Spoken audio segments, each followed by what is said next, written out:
राधे राधे सभी भक्तों, कैसे हैं आप सभी। आशा करती हूँ आप सभी खुश और स्वस्थ होंगे और आपका नाम जब भी बहुत अच्छे से चल रहा होगा। हम श्रीमद् भागवत गीता का अध्याय 1 पूरा कर चुके हैं। अब हम अध्याय 2 पढ़ रहे हैं। हम रोज 5 या 6 मिनट निकाल कर 3 या 4 श्लोक पढ़ेंगे। अध्याय 2 के आज हम 5, 6, 7 और 8 श्लोक पढ़ेंगे। क्या आप भी कभी ऐसे उलझ जाते हैं कि समझ नहीं आता सही क्या है और गलत क्या। जीवन में कभी कभी हम सब उसी तरह दुविधा में फंस जाते हैं जैसे अर्जुन थे। अर्जुन ने सोचा अपने बड़ों को हराकर मिला वैभव और राज्य मेरे लिए व्यर्थ है। हमें ये भी नहीं पता कि जीत में भलाई है या हार में। मेरा मन मोह और कायरता से दब गया है। मैं धर्म को पहचान नहीं पा रहा। इसीलिए हे कृष्ण, मैं आपका शिष्य हूँ। मुझे बताइए मेरे लिए क्या सही है। और चाहे मुझे पूरी पृथ्वी का राज्य मिल जाए या देवताओं का भी आधिपत्य, फिर भी मेरा यह दुख समाप्त नहीं होगा। क्या आपके साथ भी कभी ऐसा हुआ है कि मन में इतनी उलझन हो जाए कि कोई भी निर्णय लेना कठिन लगे। ऐसे समय में हमें भी अर्जुन की तरह ईश्वर और गुरु की शरण लेना, सही मार्गदर्शन मांगना चाहिए। आइए पढ़ते हैं श्रीमद् भागवत गीता अध्याय 2 श्लोक 5। अर्जुन उवाच गुरुन् हत्वा हि महानुभावान् श्रेयो भोक्तुं वैक्षम्पिहि लोके हत्वार्थ कामांस्तु गुरुनिह भुज्ये भोगान् रुधिर प्रतिगदान।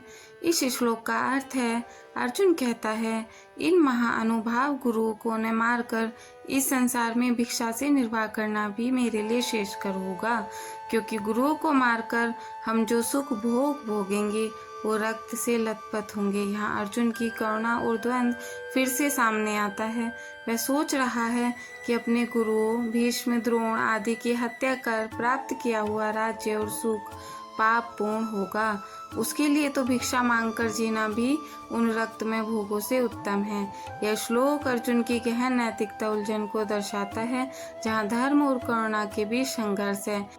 यह श्लोक हमें सिखाता है कि जब निर्णय कठिन लगे और सब कुछ उलझा हुआ लगे, तब रुककर सोचना और सही मार्गदर्शन लेना बहुत जरूरी है। श्लोक 6 न चैत द्विंदः कतर्नो गरियो यद्वा जयेम यदि वानो जयेयु यानेव हत्वा न जिजीविषाम इस्ते अविस्ता प्रमुखे धार्तराष्ट्रः। इस श्लोक का अर्थ है, हमें यह भी नहीं पता कि हमारे लिए क्या अच्छा होगा, हम विजय प्राप्त करें या विजय पाएं। जिन्हें मारकर हम जीना नहीं चाहते, वे ही धृतराष्ट्र के पुत्र हमारे सामने खड़े हैं। यहाँ अर्जुन का मोह और भ्रम चरम पर है। वह कह रहा है कि युद्ध करके जीतें या हारें, दोनों ही स्थिति में हानि है, क्योंकि जीतने पर भी जिन पर विजय पानी है वही हमारे अपने हैं। इसीलिए अर्जुन धर्म संकट में उलझे हुए हैं। यहाँ अर्जुन पूरी तरह निराश होकर श्री कृष्ण से मार्गदर्शन मांगते हैं। यहाँ अर्जुन का मुंह दिखाई देता है। हमारे अपने युद्ध में हमारे सामने खड़े हों तो योद्धा भी हिम्मत हार जाता है। श्लोक 7 कार्पण्य दोषोपहत स्वभाव पृच्छामि त्वाम धर्म सम्मूढ़ चेतः याच्रेहे स्यानिश्चितं ब्रूहि तन्मे शिष्यस्ते अहम शाधि माम त्वाम प्रपन्नम। इस श्लोक का अर्थ है, हे कृष्ण, कायरता के दोष से मेरा स्वभाव दब गया है और मेरा चित्त धर्म के विषय में मोह से भर गया है। अब मैं आपसे पूछता हूँ, मेरे लिए क्या निश्चित रूप से कल्याणकारी है, यह बताइए। मैं आपका शिष्य हूँ और आपकी शरण में आया हूँ, मुझे उपदेश दीजिए। यहाँ अर्जुन पूरी तरह निराश होकर श्री कृष्ण से रास्ता मांग रहे हैं। पहले तक वह मित्र की तरह संवाद कर रहे थे, अब स्वयं को शिष्य मानकर कृष्ण की शरण लेते हैं। यही वह शरण है जहाँ से गीता का उपदेश आरंभ होता है। 8 हि प्रपश्यामि ममापनुद्या छचोकमुच्छो शरणमिन्द्रियाणाम् अपाव्यः भूमावस्पत्न मृदम राज्यम शुराणमपि चाधिपत्यम। इस श्लोक का अर्थ है, मुझे ऐसा कोई उपाय नहीं दिखता जिससे मेरी इंद्रियों को सुखाने वाले इस शोक को दूर किया जा सके। यदि मुझे पृथ्वी पर निष्कंटक राज्य भी मिल जाए या देवताओं का आधिपत्य भी मिल जाए तब भी यह शोक नहीं मिटेगा।